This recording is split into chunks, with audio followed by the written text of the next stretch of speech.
Ok. Então, gente, bom dia, bem-vindo ao terceiro dia do workshop Webinar de Jovens Pesquisadores de EDP em Matemática Aplicada. Vou ter vocês todos aqui. E hoje a gente começa com a palestra do Ailton Vieira, aluno de doutorado da UFMG, né, que vai falar sobre the multiplicity of solutions for scalar field equations involving the fractional Laplacian with general nonlinearity. Quite a long title. Ailton, bem, obrigado por ter vindo e a tela é toda sua. Obrigado, professor, pela gentil apresentação e queria agradecer pelo convite, né, do comitê organizador e eu vou falar desse trabalho que eu estou desenvolvendo, a gente desenvolveu está desenvolvendo no doutorado sobre a orientação do professor Hamilton, da UFMG, e com a orientação do professor Olímpio, da UFSCar. E esse trabalho a gente já se encontra finalizado e a gente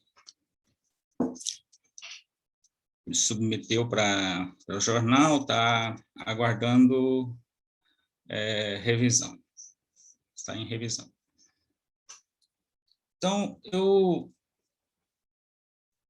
vou fazer uma coisa meio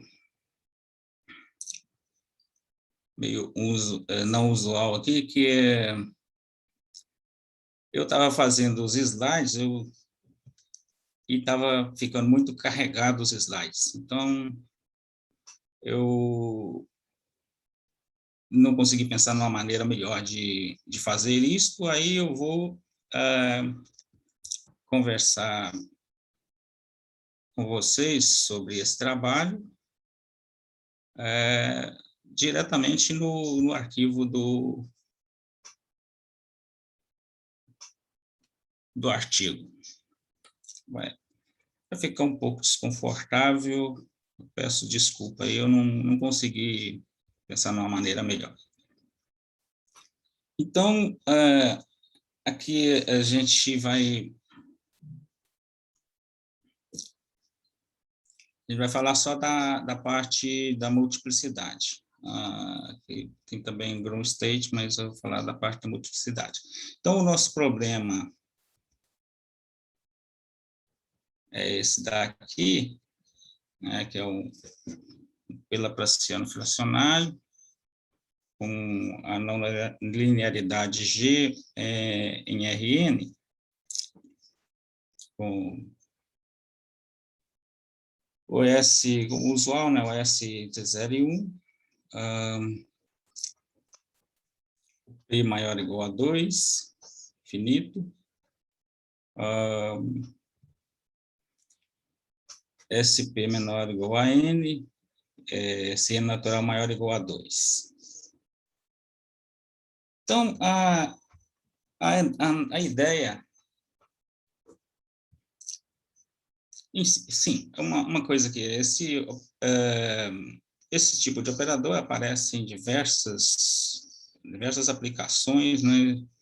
Não vamos ater a isso. A ideia inicial era generalizar os resultados de Hirata e Koma Tanaka, que é a nossa referência 14 do artigo. Então,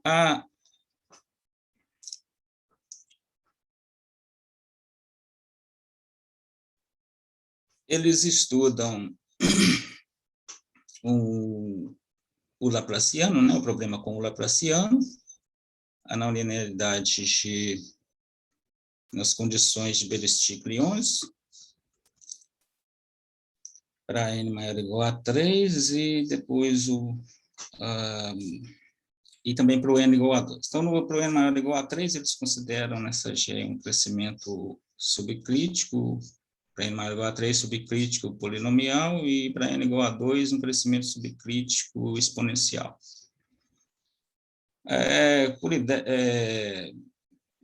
Seguindo a mesma técnica deles, o Ambrosio também fez para o Laplaciano fracionário. Só que essa técnica dos japoneses e do Ambrosio, eles fazem um truncamento na não-linearidade G, eles obtêm uma função H, né, que cumpre a condição geral de Rabinovich, de Abramsett-Rabinovich. Aí eles introduzem um funcional de comparação. Com esse funcional de comparação, eles obtêm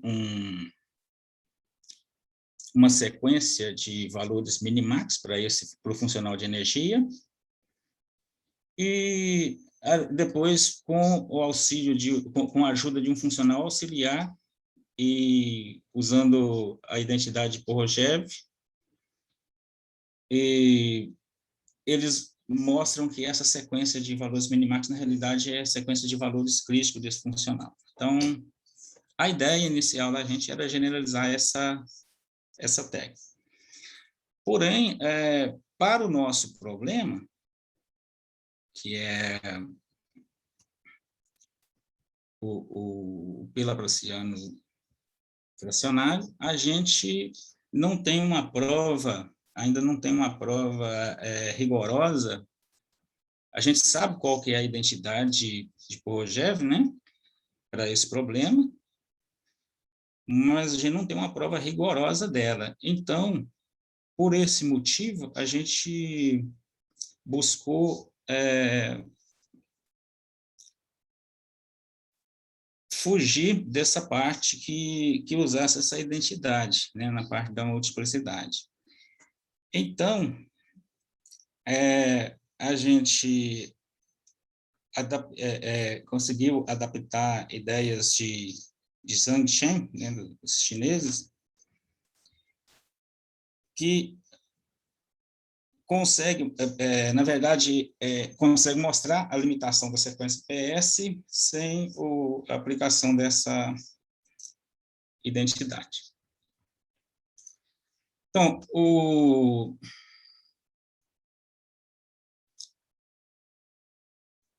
expoente aqui, o expoente crítico de Sobolev, né?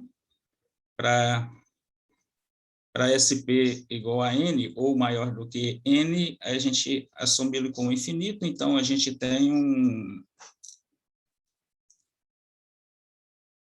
nesse caso dele infinito aqui, justamente ele igual a infinito, a gente não vai ter a imersão contínua. Então, a gente vai precisar da desigualdade de Trude-Moser. A gente tem também as imersões compactas garantida por Lyons, né? Pierre Lyons. Então, inspirado por Alves Figueiredo e Siciliano, também um outro artigo deles, do Alves com Souto e Montenegro, a gente considerou a não linearidade G desta maneira, com a soma da F com esse fator polinomial aqui, de tal forma que essa F, ela tem um crescimento, é permitido ter o crescimento crítico polinomial, que no F2, e o crescimento crítico exponencial, que é aqui na F4. Então, essas hipóteses aqui, a gente, no caso do SP menor do que N, a gente vai usar a F2, e no caso do SP igual a N, a gente vai usar a F4. E a F1 e F3 são hipóteses comuns. Bem, O espaço ambiente para o nosso problema é o espaço Sobolev fracionário, né? Aqui essa expressão é dada aqui, que é a chamada seminorma de Gaillard, e nós vamos, graças a essa, considerando agir desta maneira, a gente consegue trabalhar com norma cheia, que é um dos ganhos que a gente tem. Isso foi uma percepção do pessoal aqui, do Alves e companhia aqui, que podia trabalhar com AG nas condições de Beresty-Lyons, onde AG pudesse ser escrito dessa maneira, que a vantagem aqui é que a gente consegue trabalhar com norma cheia. Quando a gente trabalha com norma cheia, a gente foge de vários problemas, e isso facilita, de certa forma, a nossa vida. Aí, devido ao princípio da criticalidade simétrica de Palais, a gente pode trabalhar no subespaço fechado das funções radiais, né? Aí, uma solução fraca do nosso problema vai satisfazer isso daqui. A gente vai conseguir, usando o método variacional, a gente considera o funcional de energia, esse cara aqui, ele é C1, tem aquelas as propriedades boas lá, que tem muita coisa que não aparece nesse texto, mas que são provadas, né? E aí a gente escreve o nosso primeiro resultado, a gente escreve o nosso resultado principal. Que com SP e N nessas condições aqui, e a G daquela maneira, então o nosso problema 1, ele tem infinitas soluções radialmente simétricas. Quando o SP é igual a N, aí a F cumprindo F1, F3, F4, e quando o SP é menor do que N, a F cumprindo F1 a F3. E o mesmo resultado vai valer quando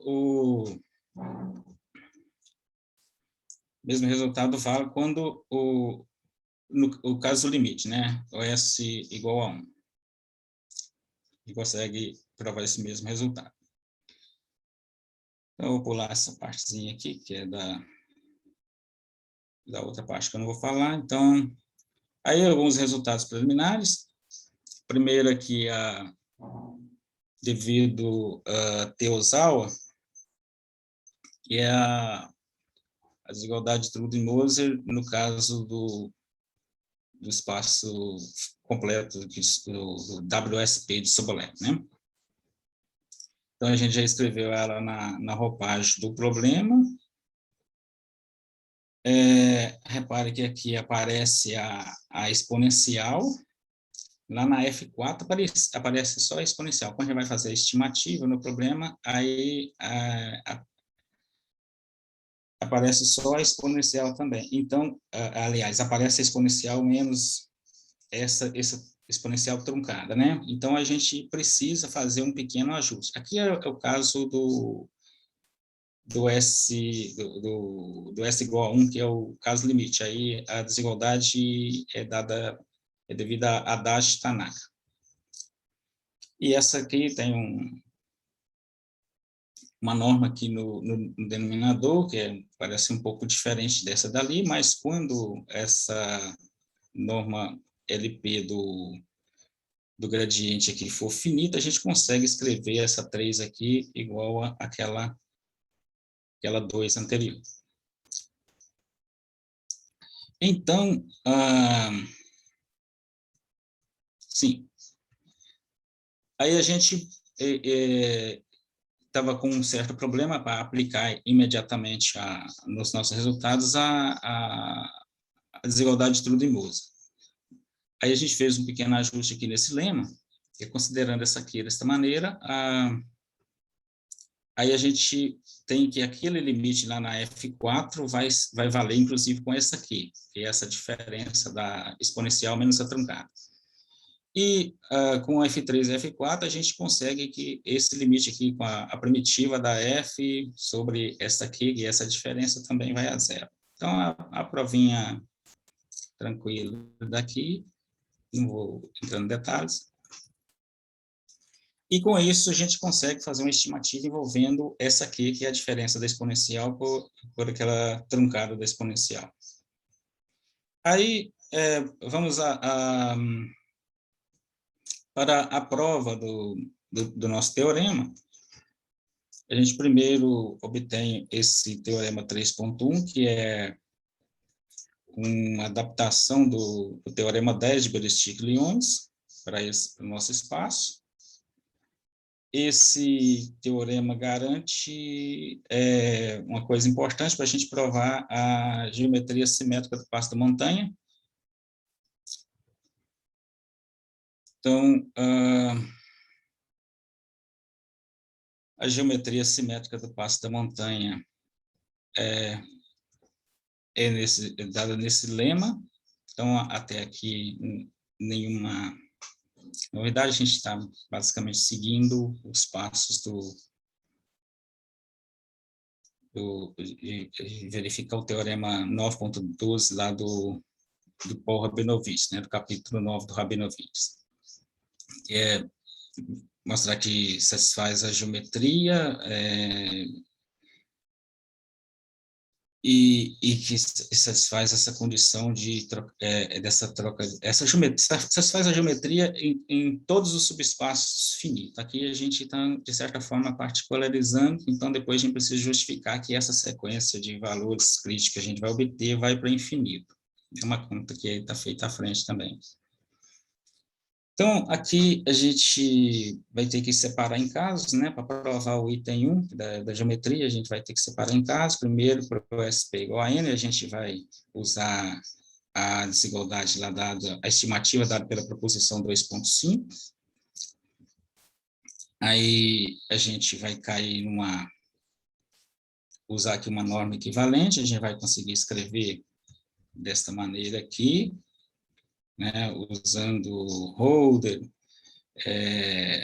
aí aplicando aqui o Trude-Moser, a gente vai sair nessa estimativa, nessa desigualdade aqui, e de tal forma que para essa norma suficientemente pequena, a gente vai obter que o funcional vai satisfazer o item 1.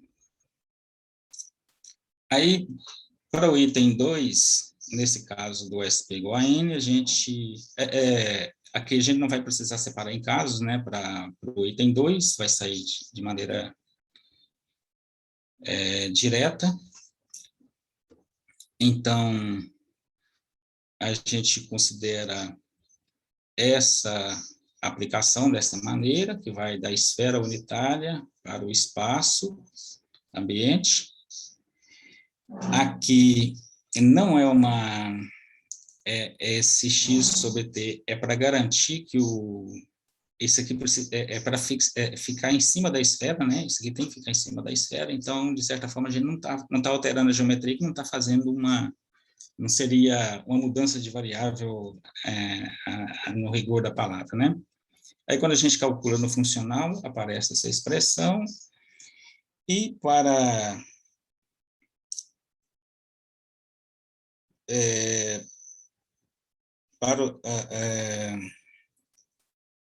esse mi aqui grande o suficiente, a gente tem que isso que está aqui dentro é negativo, né?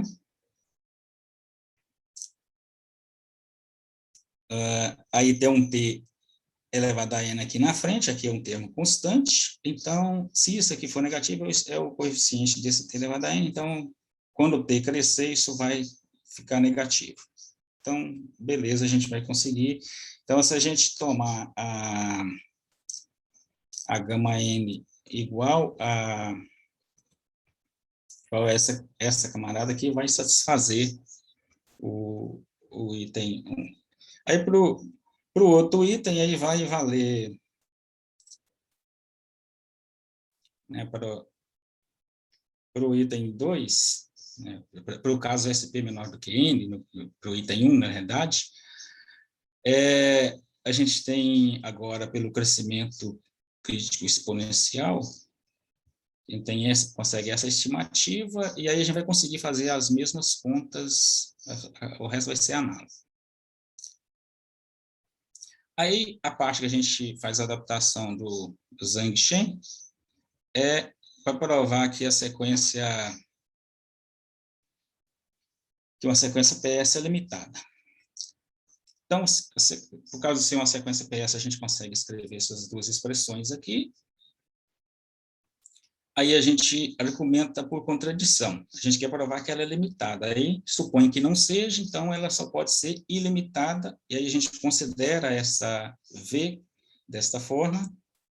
Essa V vai ser limitada, e por causa de ser reflexivo de espaço, vai ter convergência fraca,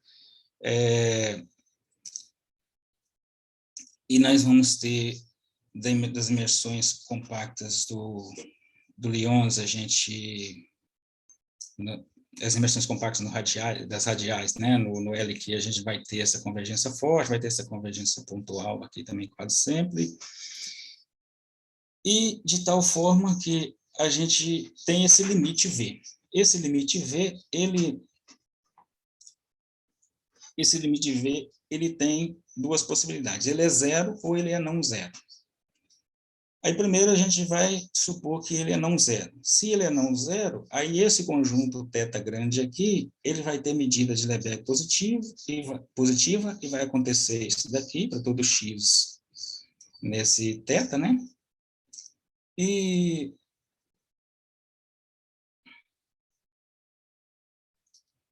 a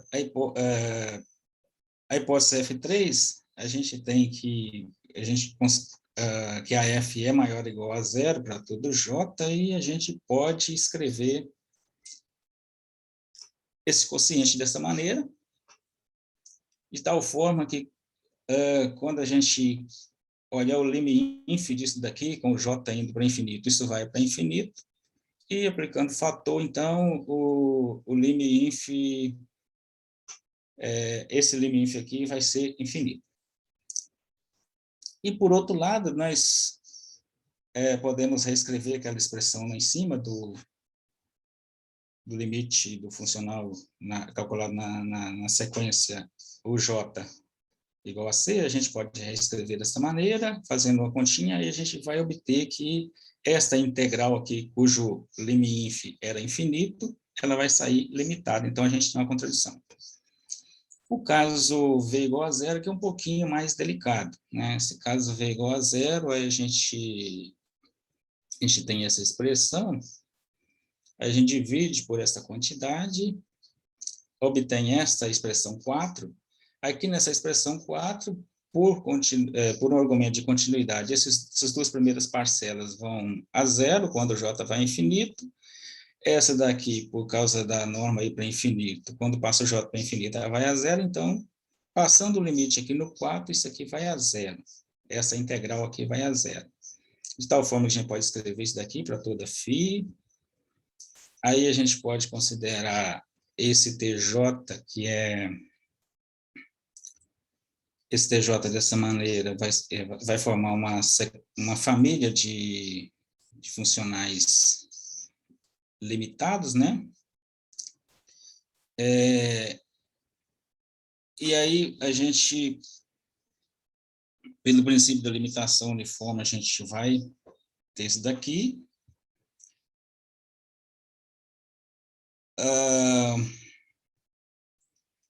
Aí, levando em conta as imersões aqui, aí a gente vai ter que separar por causa da imersão, no caso do P igual do P estrela igual a infinito, a imersão não vai atingir aqui justamente o P igual a infinito, né?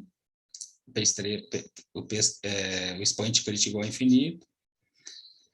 Então, o teorema de Ramban, ele garante que existe um funcional T-til, TJ-til, né, uma sequência de funcional TJ-til, que em LQ, que vai satisfazer isso daqui. Aí a gente vai conseguir uma sequência de funções HJ, né, no dual de LQ, satisfazendo isso daqui.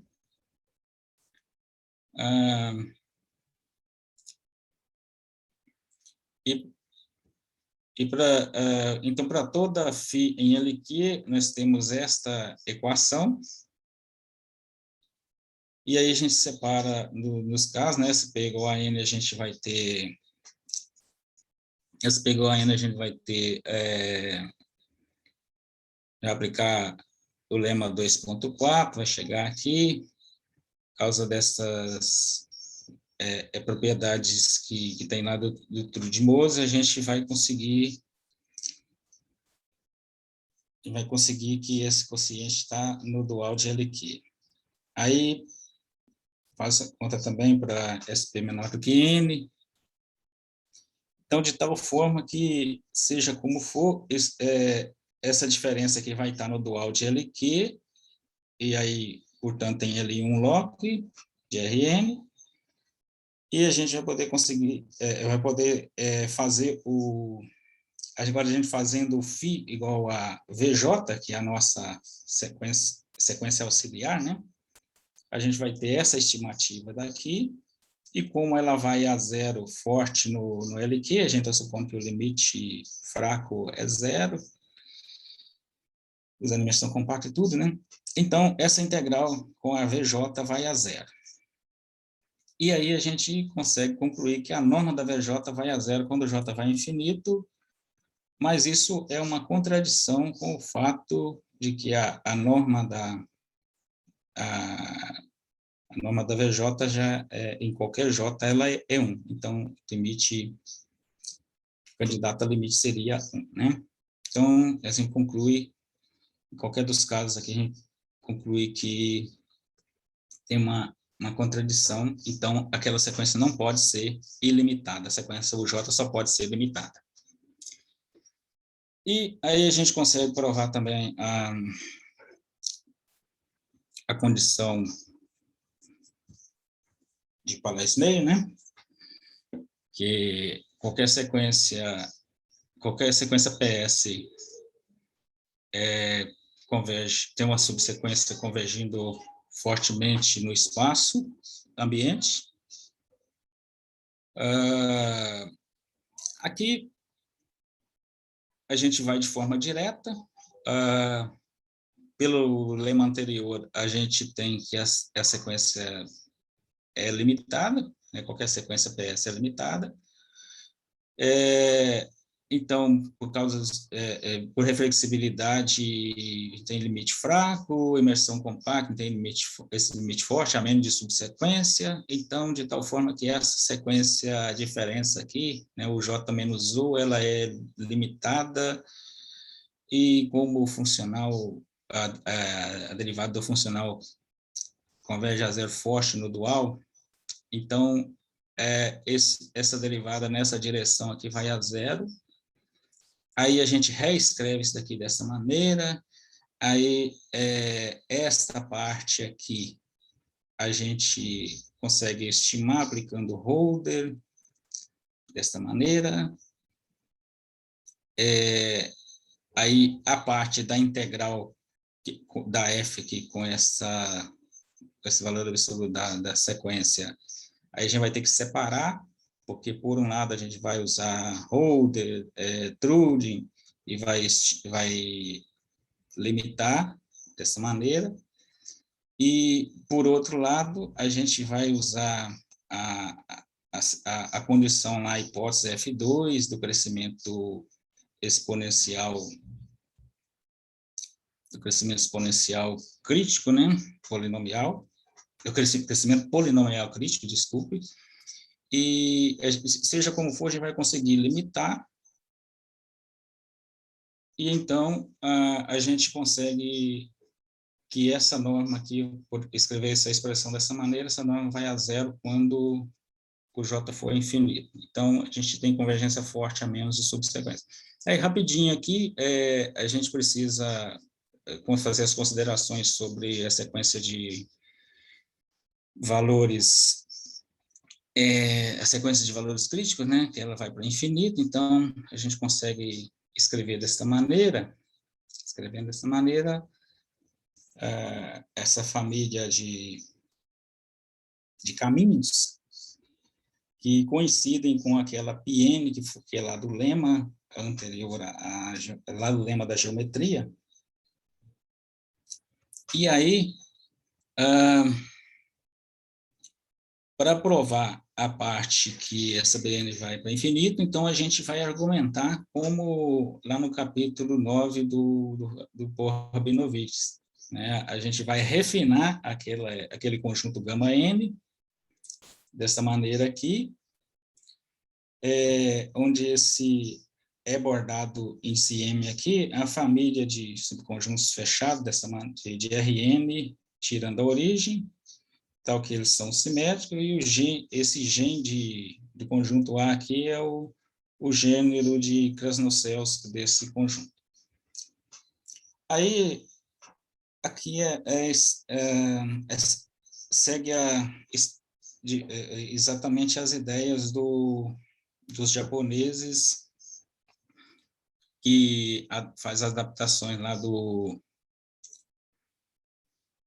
Rabinovich. Então, aqui a gente não teve nenhuma alteração significativa. Ailton, 30 minutos, tá? Se você puder fechar nos próximos minutos, por favor. Eu já estou fechando. Aí, para o caso limite, S igual a 1, né? O espaço é esse daqui, aí a gente consegue fazer todas as mesmas, aliás, a gente consegue fazer as mesmas considerações, né? Mudando hora ou outra de referência, né? Para os resultados preliminares e tudo mais, mas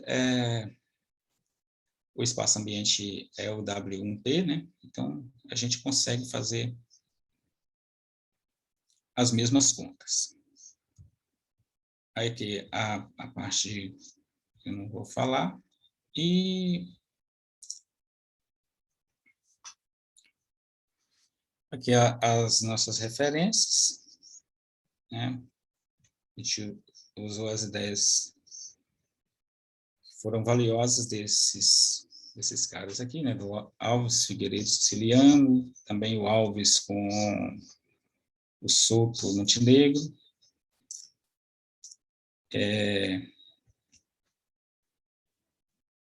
Berestic Lyons,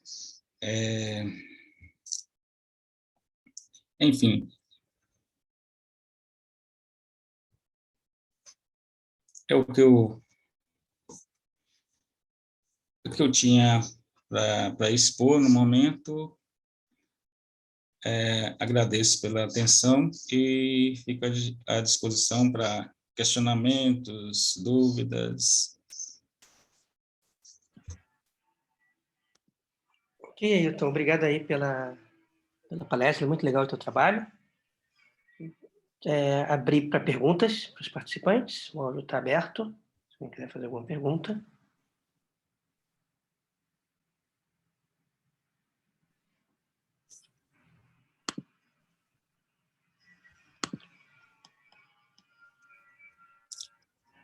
Então, eu vou te fazer uma pergunta, mas eu vou fazer uma pergunta como não especialista do que você só está fazendo. Assim, o que talvez tenha ficado menos claro para mim como não especialista qual é o que para vocês é o resultado mais interessante em termos de então, o maior ganho em termos do que você já tem disponível, assim. Eu sei que tem vários ganhos, você falou em várias vezes lá, várias. Sim. Né? Mas o que vocês acham que é o que você acha que é o maior ganho em termos do resultado de vocês, assim? O que você destacaria? O que eu destacaria foi a parte de adaptar foi a parte assim de perceber, né, que dava para trabalhar com a G igual a F mais aquela expressão polinomial, e aí a gente podia trabalhar com norma cheia. E aí foi perceber que em vez de ficar tentando de forma demasiada aplicar as ideias dos japoneses, do Ambrose, a gente conseguia trabalhar com norma cheia, e aí dava para a gente fazer. E outra coisa foi a gente aplicar, conseguir adaptar as ideias dos chineses lá para fugir de usar a identidade de Korolev para mostrar a limitação da sequência PS. Então, eu acho que o maior ganho está nesses dois elos aí. Legal. Legal. E você vê esses dois ganhos mais à frente revertendo em outros trabalhos, ou como é que é a tua ideia, assim? De novo, é uma pergunta de não especialista, tá? Uhum. Então... Tá. Olha, de momento, assim, eu não vejo o que outros passos poderia... levar. o que poderia... Acho que foi mais uma sacada assim, que o professor Olímpio teve, que a gente podia conseguir contornar a nossa dificuldade, né? Mas acho que matou a dificuldade momentânea, mas de imediato assim, eu não saberia dizer qual outra aplicação podia ter disso, Ok. quais os ganhos que poderia ter para frente, né? Não, mas está ótimo. Nem sempre essa pergunta nem sempre é uma pergunta muito justa, mas obrigado aí pelas respostas. Assim, deixa eu ver se mais alguém tem alguma pergunta. Se ninguém mais tiver perguntas, vamos agradecer mais uma vez o Ailton pela ótima palestra e passar para o próximo palestrante.